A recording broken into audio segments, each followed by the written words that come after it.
कहते हैं, भाग्य का लिखा कभी नहीं मिटता। हर मनुष्य का भाग्य भगवान द्वारा रचा जाता है। यह तो केवल वही जाने, क्योंकि किसी के भाग्य में दरिद्रता, गरीबी और परेशानी रहती है, तो किसी के भाग्य में ऐशो आराम रहता है। जैसा इंसान का भाग्य होता है, वैसा ही उसका जीवन होता है। क्या भाग्य का लिखा कभी बदलता है? आइए आज की इस कहानी से जानते हैं। एक समय की बात है, देवभूमि नामक गांव में एक ज्ञानी पंडित रहता था। एक दिन वह सोचता है कि वह अपने बचपन के मित्र से मिलकर आए। फिर वह अगले ही दिन अपने मित्र से मिलने उसके गांव जाने लगता है। उसका वह दोस्त बचपन से ही एक पैर से अपाहिज और जुबान से गूंगा था। पंडित के गांव से उसके दोस्त का घर लगभग काफी दूर था। वहां जाने के लिए बीच बीच में कई छोटे बड़े गांव पड़ते थे। पंडित रास्ते में खुशी खुशी चल रहा था, क्योंकि वह बड़े दिनों के बाद अपने दोस्त से मिलने जा रहा था। चलते चलते उसकी मुलाकात एक व्यक्ति से होती है। वह व्यक्ति भी पंडित के साथ सफर में चलने लगता है। उस आदमी को देखकर पंडित सोचने लगता है, चलो अच्छा हुआ, रास्ता आसानी से कट जाएगा। पंडित खुशी से उस व्यक्ति का नाम पूछता है। उस व्यक्ति ने अपना नाम महाकाल बताया। पंडित को यह नाम कुछ अजीब सा लगा, लेकिन उन्होंने नाम के विषय में कुछ ज्यादा नहीं सोचा। अब धीरे धीरे दोनों साथ चल रहे थे। तभी रास्ते में एक छोटा गांव आता है।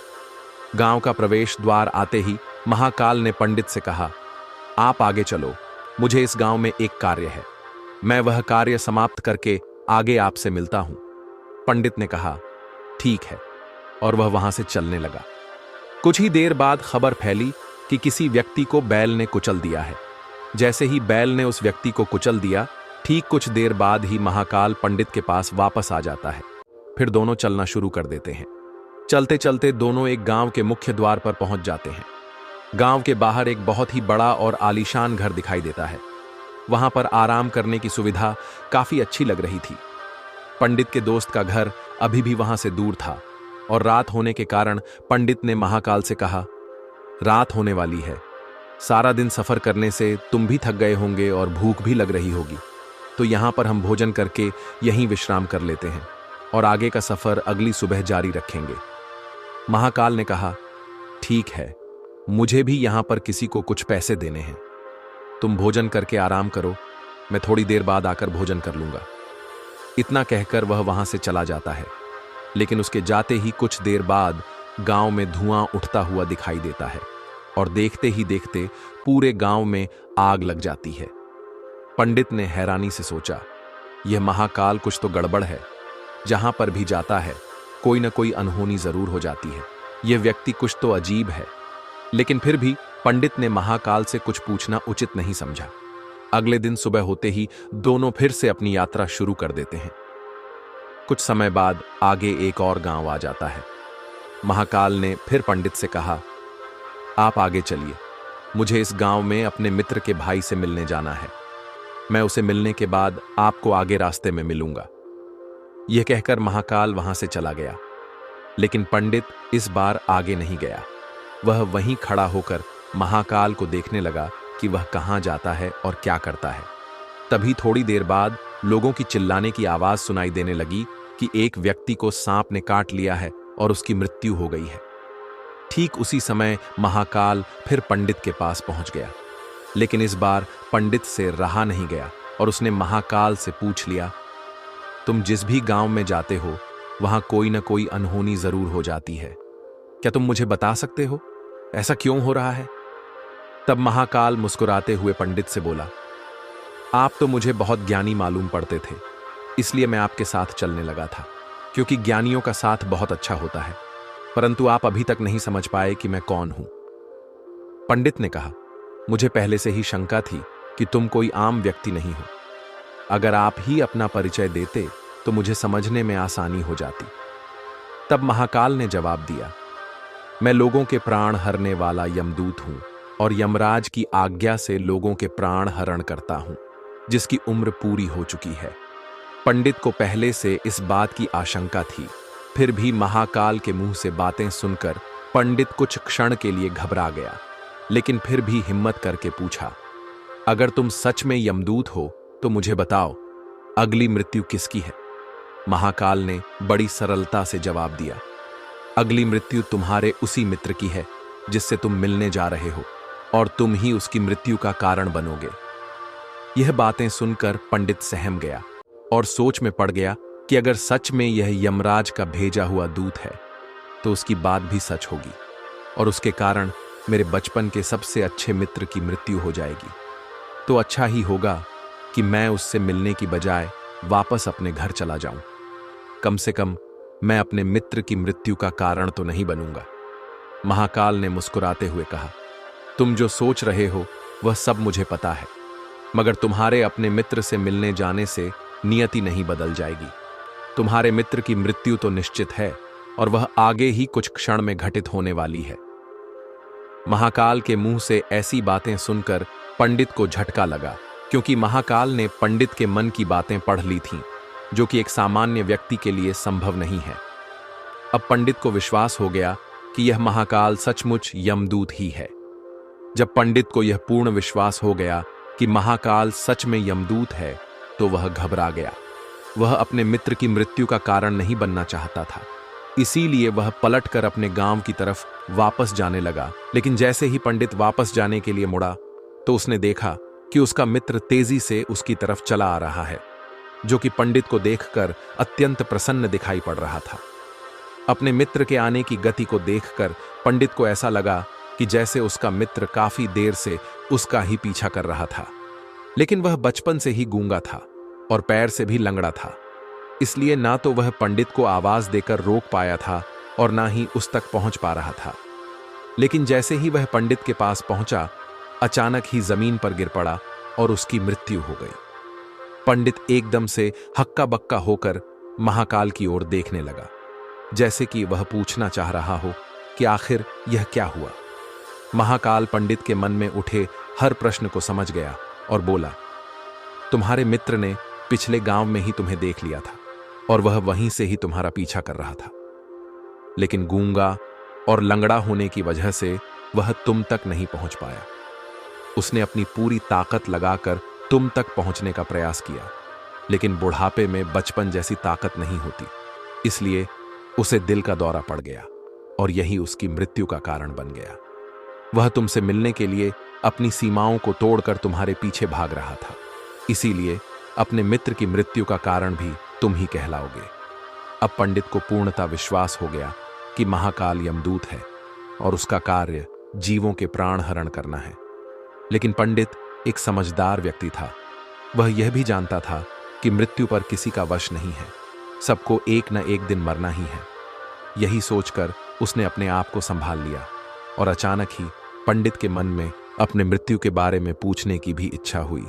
उसने महाकाल से पूछा, जब मृत्यु मेरे दोस्त की होनी थी तो तुम मेरे साथ क्यों चल रहे थे? यह प्रश्न सुनकर महाकाल जोर से हंसकर बोला, मैं तो हर पल सभी के साथ चलता हूं, किंतु लोग पहचान नहीं पाते, क्योंकि लोगों के पास अपनी समस्याओं के अलावा किसी और व्यक्ति, वस्तु या घटना के बारे में सोचने के लिए समय होता ही नहीं है। पंडित ने कहा, तो क्या तुम यह बता सकते हो कि मेरी मृत्यु कब, कहां और कैसे होगी? महाकाल ने कहा, हालांकि किसी भी सामान्य जीव के लिए अपने मृत्यु के बारे में जानना ठीक नहीं है, क्योंकि कोई भी जीव हो वह अपने मृत्यु के बारे में जानकर दुखी हो जाता है। तुम ज्ञानी व्यक्ति मालूम पड़ते हो और जिस तरीके से तुमने अपने मित्र की मृत्यु को सहन कर लिया है, उसे देखकर लगता है कि तुम अपनी मृत्यु के बारे में जानकर भी दुखी नहीं होगे। तुम्हारी मृत्यु ठीक आज से 6 महीने बाद किसी दूसरे राज्य में फांसी लगने से होगी। सबसे हैरानी की बात यह होगी कि तुम स्वयं ही खुशी से उस फांसी को स्वीकार कर लोगे। इतना कहकर महाकाल वहां से चला गया, क्योंकि अब उसके पास पंडित के साथ रुकने का कोई कारण नहीं था। इसके बाद पंडित ने अपने मित्र का अंतिम संस्कार किया और उसकी क्रियाकर्म विधि पूरी करने के बाद अपने गांव लौट आया। हालांकि कोई व्यक्ति कितना भी ज्ञानी क्यों न हो, अपनी मृत्यु के बारे में जानकर वह दुखी अवश्य होगा और इससे बचने का कोई न कोई उपाय अवश्य खोजेगा। यही सोचते हुए पंडित ने भी अपने बचाव के लिए योजना बनानी शुरू कर दी। चूंकि पंडित विद्वान था, उसकी पहचान राज्य के राजा तक थी। उसे लगा कि राजा के पास कई ज्ञानी मंत्री हैं जो इस समस्या का कोई समाधान निकाल सकते हैं। यही सोचकर पंडित राज दरबार पहुंचा और राजा को अपनी पूरी कहानी सुनाई। राजा ने मंत्रियों से सलाह मांगी। विचार विमर्श के बाद मंत्रियों ने कहा, यदि पंडित की बात सत्य है तो उसकी मृत्यु 6 महीने बाद ही होगी, लेकिन मृत्यु तब होगी जब वह किसी दूसरे राज्य में जाएगा। अतः यदि वह अपने राज्य से बाहर ही न जाए तो उसकी मृत्यु नहीं होगी। राजा को यह सलाह उचित लगी और उसने पंडित के महल में रहने की पूरी व्यवस्था कर दी। राजा के आदेश के बिना किसी को भी पंडित से मिलने की अनुमति नहीं थी, लेकिन पंडित को महल के भीतर स्वतंत्रता दी गई ताकि उसे कैद जैसा अनुभव न हो। हालांकि मृत्यु के भय से पंडित स्वयं ही महल से बाहर नहीं जाता था। धीरे धीरे समय बीतता गया और मृत्यु का दिन निकट आ गया। अंततः वह दिन आ ही गया जब महाकाल की भविष्यवाणी के अनुसार पंडित की मृत्यु होनी थी। उस रात पंडित अत्यधिक भयभीत था और जल्दी सो गया ताकि रात जल्द समाप्त हो जाए और अगला दिन आ जाए जिससे उसकी मृत्यु टल सके। लेकिन पंडित को नींद में चलने की बीमारी थी जिसका उसे स्वयं भी ज्ञान नहीं था। रात में जब वह गहरी नींद में था, उसे नींद में चलने का दौरा पड़ा। वह उठा और महल से निकलकर अश्वशाला घुड़साल में पहुंच गया। चूंकि वह राजा का विशेष अतिथि था, कोई भी पहरेदार उसे रोकने या पूछताछ करने का साहस नहीं कर सका। वहां पहुंचकर वह सबसे तेज घोड़े पर सवार हुआ और नींद में ही अपने राज्य की सीमा पार कर दूसरे पड़ोसी राज्य में प्रवेश कर गया। वह सीधा उस राज्य के राजा के महल में जा पहुंचा। संयोग से पहरेदारों ने भी उसे नहीं रोका क्योंकि सभी लोग गहरी नींद में थे। वह महल के भीतर राजा के निजी कक्ष में जा पहुंचा और राजा रानी के पास ही सो गया। सुबह राजा की नींद खुली तो उसने पंडित को अपनी रानी के पास सोया हुआ पाया और अत्यंत क्रोधित हो गया। राजा ने तुरंत पंडित को कैद करने का आदेश दिया। पंडित पूरी तरह अचंभित था। उसे समझ ही नहीं आ रहा था कि वह दूसरे राज्य में और राजा के महल में कैसे पहुंच गया, लेकिन उसकी बात सुनने वाला कोई नहीं था। राजा ने पंडित को दरबार में प्रस्तुत करने का आदेश दिया। कुछ देर बाद जब पंडित को दरबार में लाया गया तो राजा ने क्रोध में आकर उसे फांसी की सजा सुना दी। फांसी की जा सुनकर पंडित भयभीत हो गया, लेकिन फिर भी हिम्मत जुटाकर बोला, हे महाराज, मैं नहीं जानता कि मैं आपके महल में कैसे आया। मैं यह भी नहीं जानता कि आपके कक्ष तक कैसे पहुंचा। आपके पहरेदारों ने मुझे रोका क्यों नहीं, इसका भी मुझे ज्ञान नहीं। लेकिन इतना अवश्य जानता हूं कि आज मेरी मृत्यु होनी ही थी और वह हो रही है। राजा को पंडित की बात अजीब लगी। उसने पूछा। राजा ने कहा, यदि तुम्हारी बात सत्य है और आज ही तुम्हारी मृत्यु होनी है तो मैं तुम्हारी मृत्यु का कारण नहीं बनूंगा, लेकिन यदि यह झूठ निकला तो तुम्हारी मृत्यु आज निश्चित ही होगी। राजा ने अपने सैनिकों को पड़ोसी राज्य भेजकर पंडित की कहानी की सत्यता का प्रमाण मांगा। सैनिक शाम तक लौटे और उन्होंने राजा को बताया, महाराज, पंडित जो कुछ कह रहा है वह सत्य है। पड़ोसी राज्य के राजा ने पिछले 6 महीनों से पंडित की पूरी व्यवस्था अपने महल में कर रखी थी। वह राजा का खास मेहमान था। कल शाम राजा उससे आखिरी बार मिला था, लेकिन उसके बाद वह अचानक लापता हो गया। किसी को नहीं पता कि वह यहां कैसे पहुंचा। अब राजा के सामने एक नई समस्या थी। यदि वह पंडित को फांसी नहीं देता तो उसके आदेश की अवहेलना होती, लेकिन यदि वह अपने आदेश को मान रखता तो एक निर्दोष व्यक्ति की हत्या हो जाती। राजा ने अपने मंत्रियों से समाधान मांगा। मंत्रियों ने सुझाव दिया, महाराज, यदि पंडित को कच्चे सूत के धागे से फांसी दी जाए तो आपकी बात का अभिमान रहेगा और पंडित की मृत्यु भी नहीं होगी। राजा को यह सुझाव पसंद आया। उसने आदेश दिया कि पंडित को कच्चे सूत के धागे से फांसी दी जाए। पंडित को भी पूर्ण विश्वास था कि कच्चे सूत के धागे से उसकी मृत्यु नहीं हो सकती, इसलिए उसने सहर्ष फांसी स्वीकार कर ली। महाकाल की भविष्यवाणी पूरी होने का समय आ गया था। तुम स्वयं अपनी फांसी स्वीकार करोगे। लेकिन जैसे ही पंडित को फांसी दी गई, सूत का धागा टूट गया, परंतु टूटने से पहले उसने अपना काम कर दिया था। गले की एक नस सूत के झटके से कट गई थी। पंडित जमीन पर गिरा और तड़पने लगा। उसके गले से खून बहने लगा और देखते ही देखते उसका शरीर पूरी तरह निष्प्राण हो गया।